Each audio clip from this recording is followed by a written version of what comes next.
Masih seputar kontestasi politik Pilpres 2024 mendatang.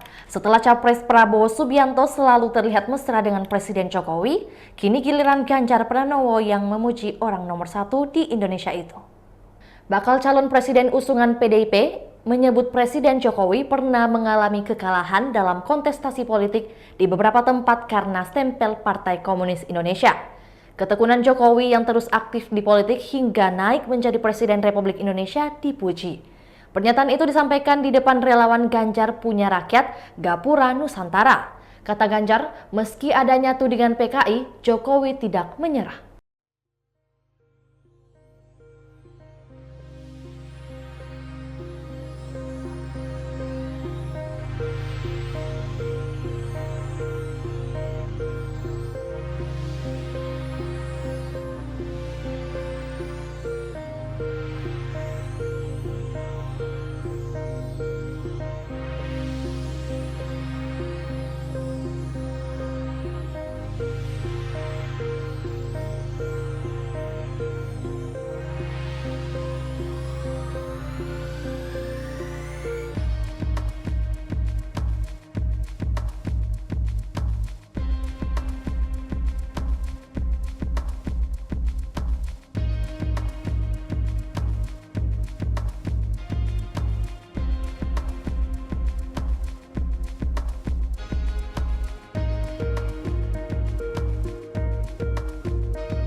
Itulah tadi berita hot news kita pada hari ini. Saksikan berita hot news lainnya hanya di kanal YouTube dan Facebook Tribun Timur.